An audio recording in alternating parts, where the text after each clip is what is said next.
Hey guys, thanks for watching. In this episode, we're going to turn a 3D printed part that was meant for the garbage into art. Hey guys, Frank with Mud Creek again. I just found something interesting that I wanted to show you guys, and I'm going to take you through the process of this. This is a 3D printed part, HO scale. It's barrels and T-cylinders on a rack, which is kind of cool. If you notice, this is one that is perfect. This one here is perfect. It came out really, really nice. The detail is phenomenal. However, during the printing process, maybe dirt, something, or my FEP, which is the film that these print off of, might be dirty. Something caused it not to print perfectly. But we're going to take advantage of this, and I'm going to show you how I'm going to paint this and weather it to make it look like something to be proud of and something that you're going to want to put on your layout. Because sometimes when you get these issues, people say, you know what, I'm not going to do anything with that. I'm just going to throw it out. It looks like hell. Well, we're going to turn hell into an art. Okay, so the first step of doing this is going to be priming. I like to use a black primer because I plan on doing pan pastels when I do the coloring of this. I might do a little bit of acrylic paint with a paintbrush, but I like to do a black primer so that it gives the natural shadows behind the pan pastels, and in some cases the paint and the stain. So let's do this real quick. I put about 5 drops. That didn't help. I put about 5 drops of primer into my airbrush cup. And I'm just going to run around real quick. Nothing fancy, it's just a primer coat.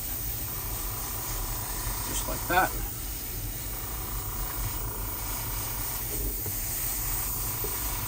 And simply make sure everything is black. That's it. On to the next step.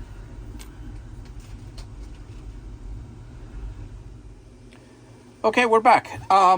What I did is we did the priming on video. You guys saw me doing the priming. Not real exciting. But now I like to keep it taped to something larger than the actual piece so I don't have to handle it at all. I gave it about 20 minutes to dry. It was a Vallejo primer, in case anybody's wondering what I used in the airbrush. I like Vallejo very much. High pigmentation in their paints, and excellent for one coat. So what I did is I took, I think this is flat yellow, blue gray, and whole red, and I placed it in a small tin that I like to paint out of, and load my brush up. And I'm going to start with the center of things, such as the barrels. The center line of the barrels are going to get painted. They're not going to be, pan pasteled just yet with those chalks. So I'm going to load up my brush, take a little bit off so that I know exactly where my paint is going to wind up going. It's not going to bleed out here and there. Now, if you notice, yellow, for me anyway, if anybody knows any tricks, just leave them in the comments for me. Yellow sucks, to be honest with you. It's very difficult color to do with just one coat. I'm sure that there's a trick out there. I'm using Vallejo primer again and Vallejo paints, and I'm still noticing that we're getting a little coverage issues with yellow. So nonetheless, it is what it is. Now, because we're going to be making this look like it's old and damaged, because it is technically a damaged part, I really don't care much about the coverage. But like I said, if anybody has any ideas on how to paint yellow, I would love to hear it. I know most of you are saying, oh, what an idiot. He's trying to paint yellow over black. It's even makes it even more difficult. Yes, you're 100% correct. Not that I'm an idiot, but it does make it easier, and multiple coats are probably the only way to go. But because this is going to be replicating a destroyed, rusty old tanks, I'm not sure that really matters. So normally between coats, I like to let them dry for about 10-15 minutes in between coats. So what I'm going to do now is I'm going to start the blue-gray on one of the drums, just like this. So definitely it is painting yellow over black that really sucks. So let's come over to this side. If you notice, I'm trying to keep the paint off as much of this line that's between the colors as possible, so that later on we could use that to our advantage when we do our dust coat over the top. So that's one side done. Let's do the other side real quick. Good. Good. Like that. It is very difficult, and again, I'm still learning how to do videos, but it's very difficult to paint and make sure that, one, I'm still on screen, and two, I'm actually looking at the product and not trying to paint through what I'm seeing on my camera. So that's the blue-gray is on. Just a little bit of water on the brush. Clean it off. Now I'm going to use whole red.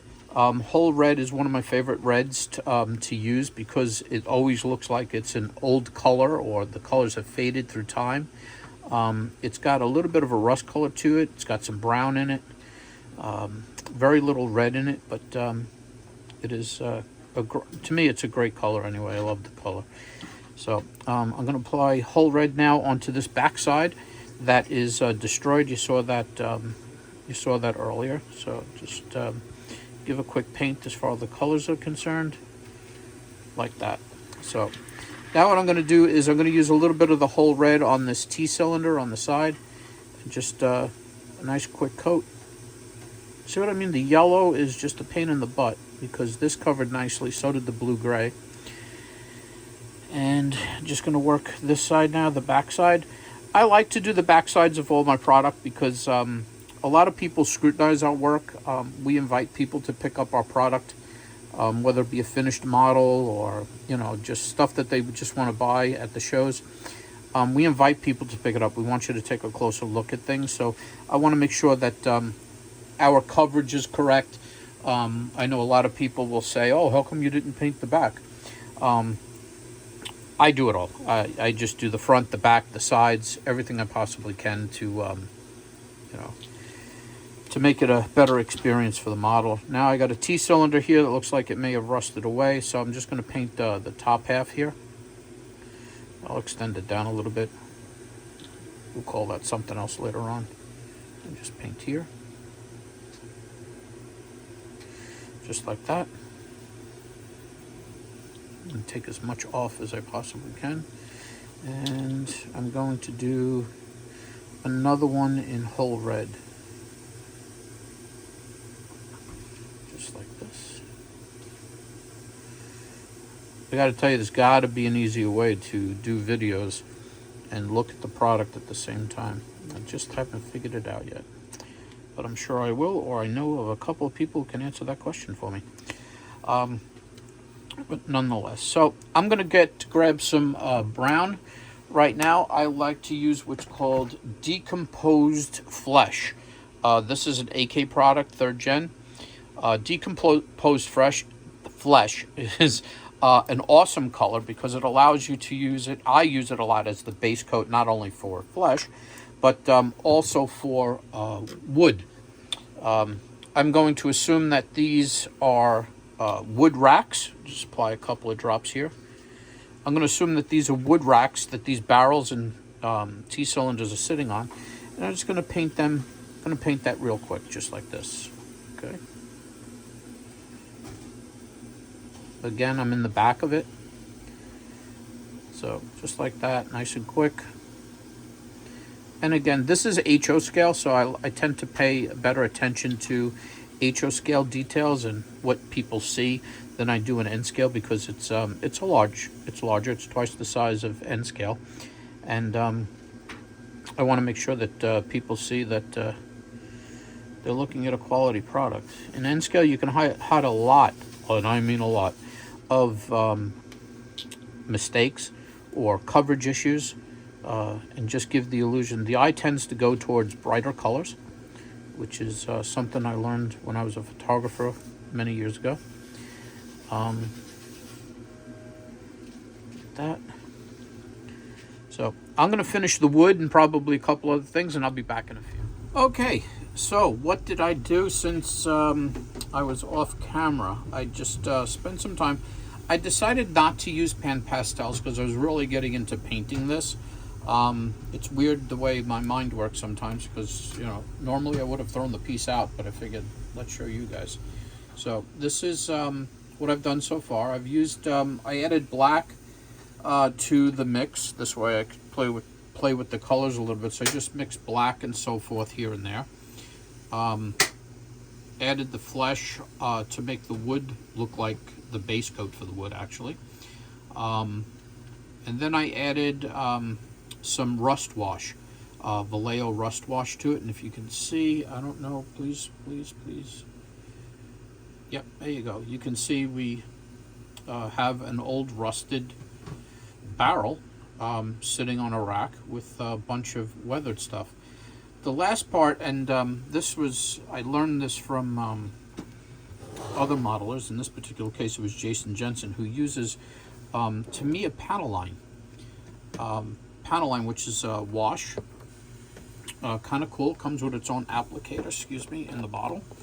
And what this does is just that. It looks for those lines, and simple little, of course, being on camera, see what I mean? Simple little tap with this fine applicator that comes in here, and you're literally not going to touch it. Just let it sit and do its thing. We'll do the same thing here, and just wipe it down. And what that's going to do is going to just highlight the areas that have crevices in them, and areas such as wood. If I wanted to really get into this, I'd modify a small hobby saw and put lines in this using the hobby saw. I haven't done that yet, but it is an idea of mine. Let's get in on this side now with the panel line, which is pretty cool. If you wanted to get really creative, just come across this like this, and it's going to give that old look, and you can see that there's a crack there. It'll fill up these lines as well on this other barrel that was destroyed during the 3D printing. That's a bit much. We just take a little bit off of that. 1 second. Just like that. And then if you want to, depending on how you want to get into this, you can actually just continue to drop all the way around like this. It's going to find its way along those lines and the crevices. Nice stuff. It really truly is. Thanks, Jason, for the idea. And just drop stuff in there like that. So now what you have is, I'm going to call this finished, because I can just keep going with this all night long. Hopefully we can see in the camera. An old rusted bunch of barrels that came out looking pretty cool with some T-cylinders and some junk around them. The whole project, and because I was trying to videotape it, probably would have only taken about 15 minutes to do, and that includes drying time. But it took me close to 40 minutes because I videoed. So that was basically it. I hope you enjoyed the video, and I hope you like the way that this came out. Just see if I can get closer with my hand, give you a better look at it. There you go. That was it. Thanks for watching, guys.